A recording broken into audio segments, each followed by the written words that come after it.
Бисмиллахир-рахманир-рахим. Ассаламу алейкум ва рахматуллахи ва баракатуху. Цикл передач «Герои Кавказа», начатый нашей сестрой Аминой Акуевой, продолжен, и пока что единственная вышедшая в эфир передача пополнится вторым выпуском, и посвящена она самой Амине, которую подло убили российские киллеры.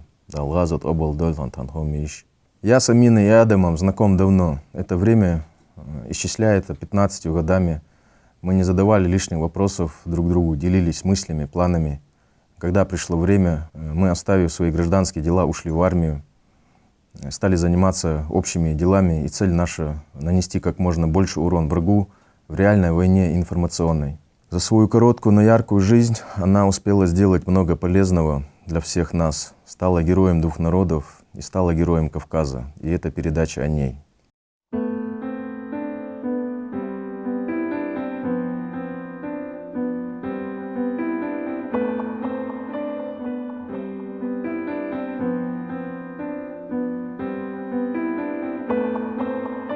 Вот нам всем не посчастливилось в Украине иметь такого соседа, в Чечне, соответственно, вообще бороться против оккупационного режима.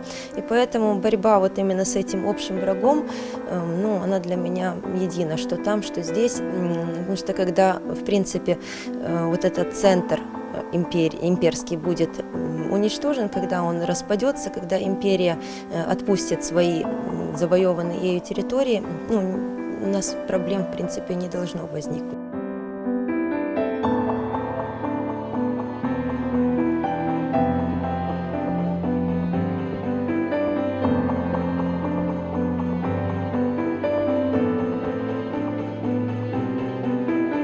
В принципе, разные бывали моменты, когда нужно, наряд по кухне тоже спокойно несла, то есть, когда нужно, принимала участие, так скажем, в строительстве фортификационных укреплений. И, конечно, как и все бойцы-добровольцы, в первую очередь хотелось бы в бой.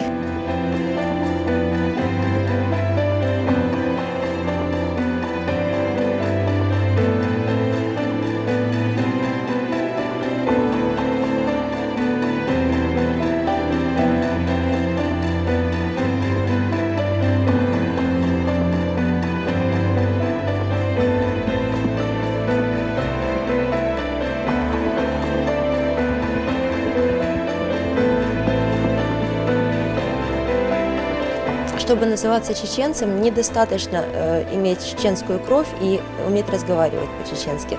То есть вот у чеченцев есть такой кодекс чести, это сродни кодексу самурая, больше наслышано, об этом.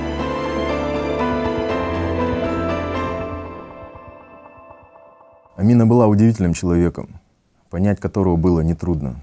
Все ее мысли и дела были направлены на борьбу.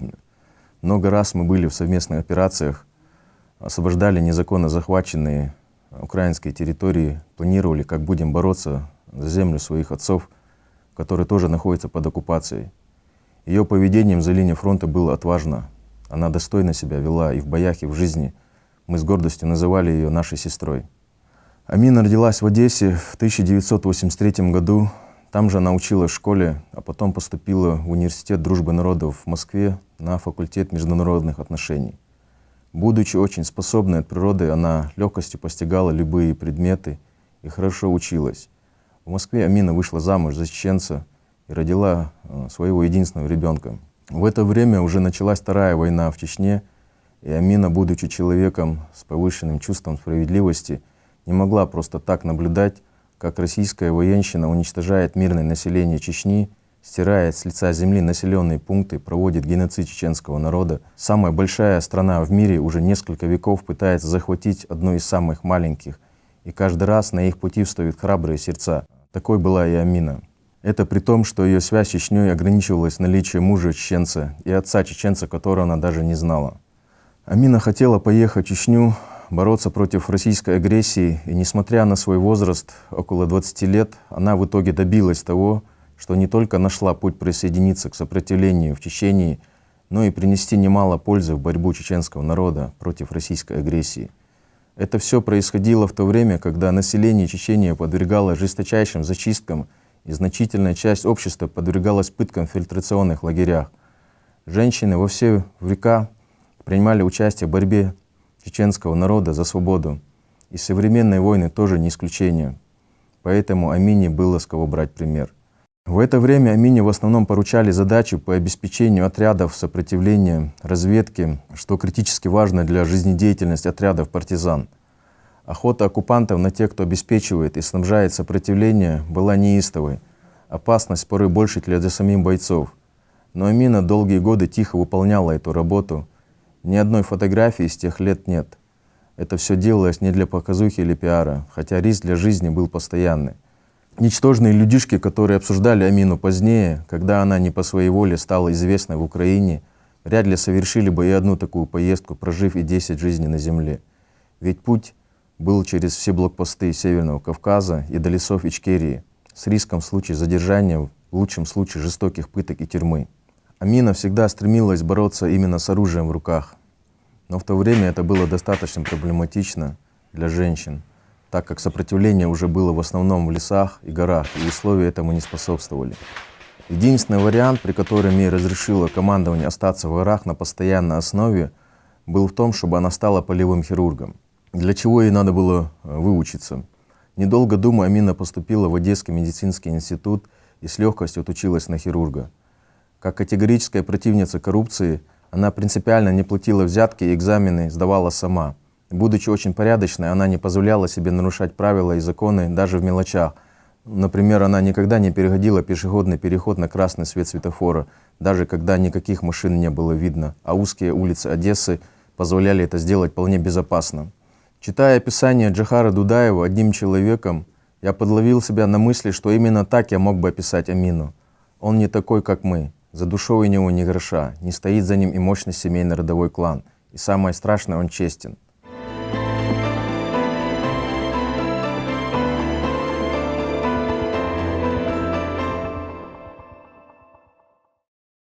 В отличие от большинства молодых людей, Амину не интересовали ни деньги, ни модные наряды, хотя она имела свой вкус и чувство красоты, что иногда можно было увидеть в последние годы, когда она сменяла камуфляж на гражданскую одежду.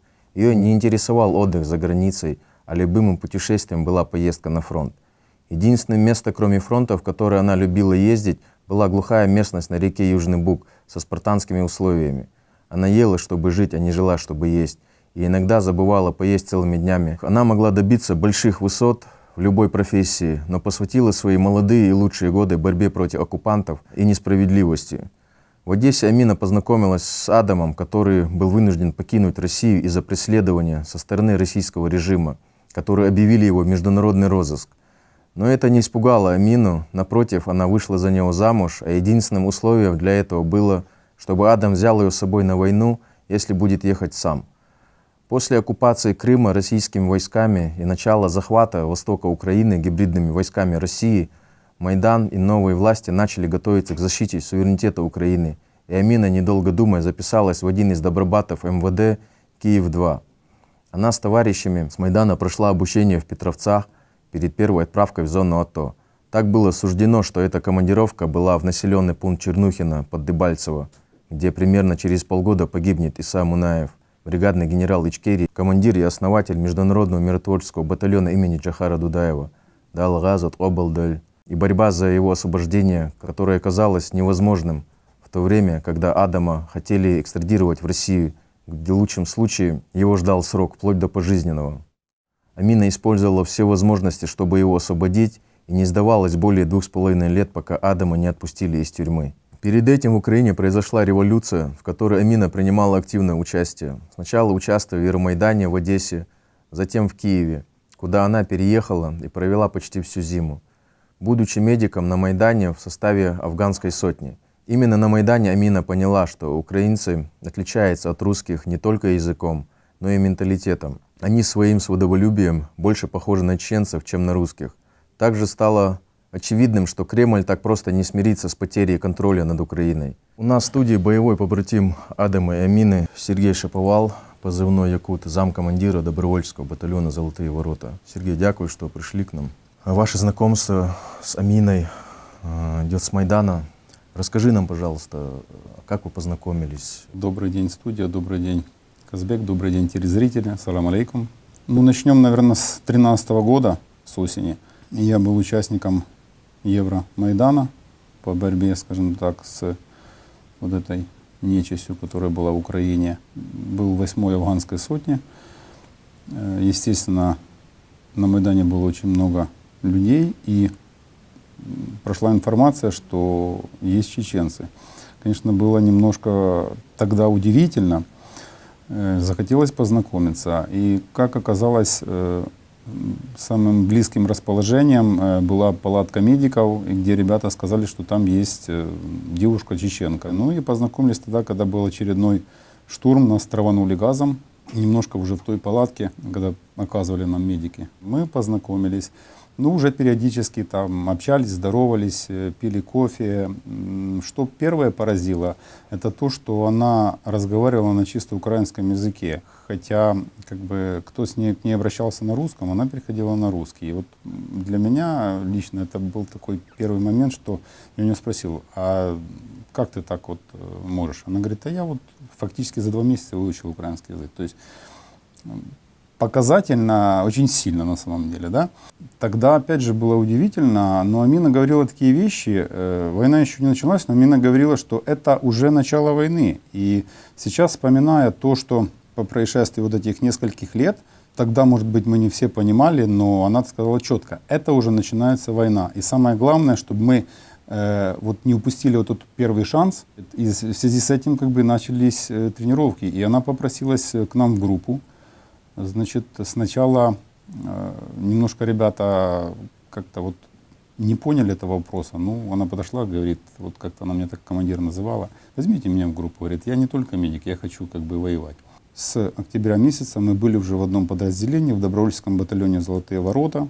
Совместно, скажем так, проводили все задачи, которые нам ставило командование. И ты знаешь, что вот сейчас, вот, посмотрев, да, уже как бы с анализа, ну, таких людей, наверное, даже не единицы, а доля единицы, потому что то, как она относилась к жизни, к службе, к работе и к друзьям, это, ну, сказать сильно нельзя.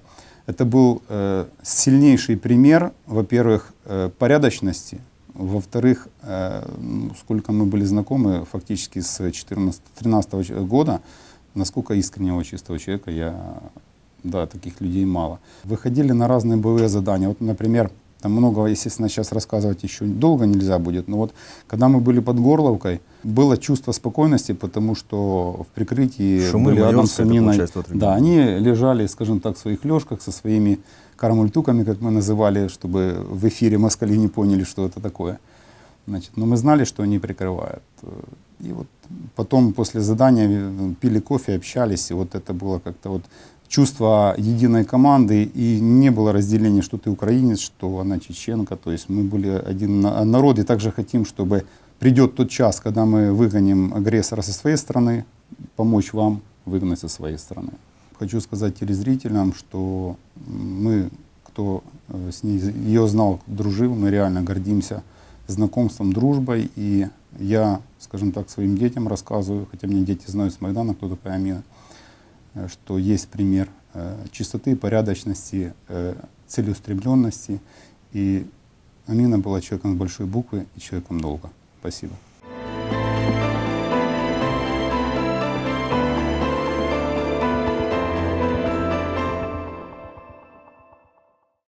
Иса Мунаев приехал в Украину из Дании с началом боевых действий и основал добровольческий батальон для помощи Украине. Амина помогала в основании батальона. Вместе с Исой и батальоном Амина участвовала в боевых выходах за линией фронта. К тому времени Адама освободили из тюрьмы, и он сразу присоединился к Исе Мунаеву и батальону. Вместе они участвовали в дерзких операциях совместно с вооруженными силами Украины. Мечта Амины сбылась. Она наконец-то смогла участвовать с оружием в руках в борьбе с оккупантами, и мужчины-воины принимали ее как воина. В течение 3 лет Амина много раз бывали в самых горячих местах фронта, от Счастья на севере до Мариуполя на юге, включая Авдеевскую промзону, Зайцево. За это время Амина пережила как победы, так и потери близких и боевых товарищей, включая Ису Мунаева. Как говорил Иса перед последним выходом за ноль, если суждено умереть, то погибнем как воины, а не как рабы. Со временем линия фронта на Донбассе стабилизировалась, и более актуальными на фронте стали действия снайперов. Амина прошла обучение и получила военную специальность снайпера, а заодно и оператора ПТУР и гранатометчика. Более того, она поступила заочно в военную академию в Одессе и успешно окончила ее на факультете высокомобильных десантных войск, получив звание лейтенанта Вооруженных сил Украины, уже будучи лейтенантом полиции. Ее заслуги не остались незамеченными государством, и она была награждена наградным пистолетом внутренних дел лично Арсеном Аваковым. Также она была награждена орденом Народного героя Украины. У нас в студии еще один гость, Дмитрий Булатов, позывной министр, 92-я бригада. Дмитрий, доброго дня. Добрый день. Дмитрий, расскажите нам про Амину. С Аминой я познакомился на Майдане, но уже так близко мы познакомились на фронте, в городе Счастье, там, где стояла 92-я бригада. Амина была человеком, для которой война была ключевой, самой главной, самой важной целью в жизни. Я немного таких людей встречал, и мне было очень интересно ее взгляды, да, отдельно на информационную политику, отдельно на милитарную составляющую. Плюс то, как она развивается, как она сопрягает эти... Так, это была очень разносторонняя личность. Да, более того, мне очень нравилось то, что она постоянно развивалась. Она постоянно задавала вопросы, она постоянно искала лучшее решение, она мерила реакции по информационной политике и по коммуникации с людьми непосредственно. Да. Я говорю, как тебе удается так хорошо развиваться? Да ты быстро впитываешь, ты очень быстро обучаема. Она говорит, я выбросила из жизни все лишнее. С точки зрения вещей, да, она была аскетом, и она, и Адам, они аскеты, им надо малое количество вещей, только необходимых и ничего лишнего. Точно так же и в хранении какой-то информации, записей и прочего. Чем меньше лишнего ты хранишь, тем больше ты можешь сфокусироваться на задачах. Мы много о чем говорили, много у нас было интересных там споров, много интересных было там обсуждений. Мы говорили о том, как войну видят в Украине, за границей, как к войне относятся там украинцы. Так, эта война имеет очень много идентичностей. Да. И, собственно говоря, вот на всей этой теме, поскольку мы объединены темой борьбы за независимость как Украины, так и Ичкерии, у нас, собственно говоря, вот развивались отношения. Мы ходили на боевые выходы, и у нас бывали там разные сложные ситуации. Она настолько дерзко и смело и неотступно участвовала в бою, что вот я обращал внимание на других людей, было чем гордиться в ее адрес. И стремилась к этому. Да, она развивалась, она повышала свои навыки.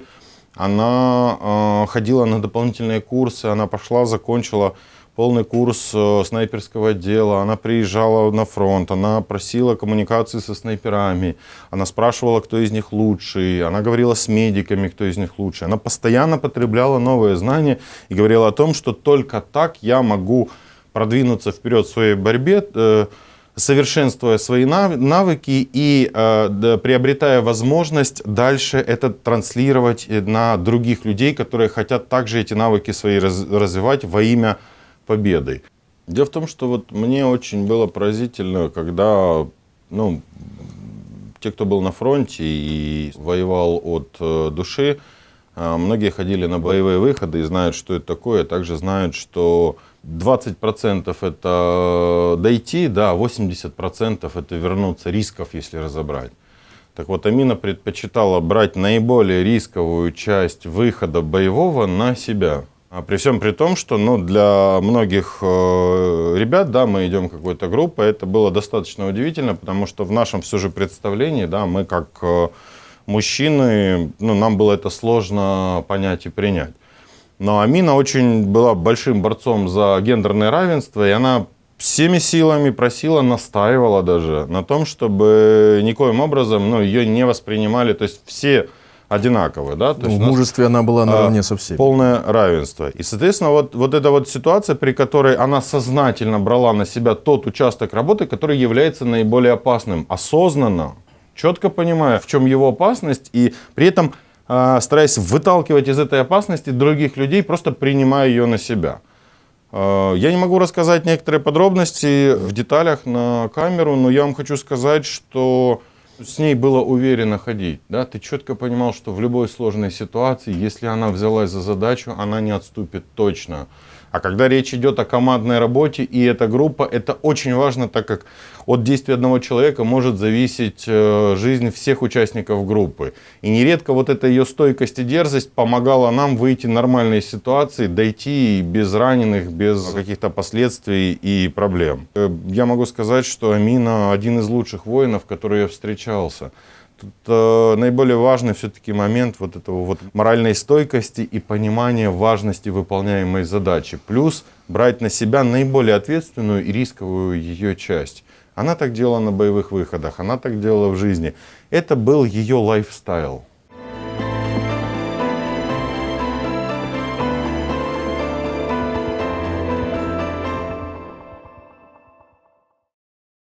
Враги также не остались равнодушными к Амине, и 1 июня 2017 года на нее и Адама было совершено покушение. Кремлевский наемник под видом французского журналиста смог выйти на них и под видом вручения подарка от редакции газеты «Le Monde» открыл огонь из пистолета. Адам получил 2 пули от наемника, но начал борьбу с ним, схватив его пистолет «Глок». А Амина успела достать свой наградной пистолет Макарова и точными выстрелами поразила нападавшего, тем самым спасая жизнь своему мужу и себе. Это едва ли не единственный случай, когда кремлевского наемника удалось задержать с поличным. Нападавший оказался известным как киллер Кадырова, замешанным в ликвидации противников Кадырова, в том числе и в Австрии. Кремль был в бешенстве от провала и не оставлял попыток добраться до Адама и Амины. Его очередное покушение произошло 30 октября 2017 года под Киевом. В результате расстрела их автомобиля из засады Амина погибла, а Адам был ранен. Любимый фильм Амины был «Храброе сердце», слоганом которого являлись слова «Все умирают, но не все живут по-настоящему». Любимой поэмой Амины было произведение «Песня о соколе», в котором есть такие строки: «О смелый сокол, в бою с врагами истек ты кровью, но будет время, и капли крови твоей горячей, как искры, вспыхнут во мраке жизни, и много смелых сердец зажгут безумной жаждой свободы, света. Пускай ты умер, но в песне смелых и сильных духом всегда ты будешь живым примером, призывом гордым к свободу, к свету». Именно так Амина жила, именно так она ушла из этого мира, став в один ряд с героями многовековой борьбы чеченского, а также украинского народов против оккупантов своей родины.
Буду очень краткой, разом і до кінця. Слава Україні!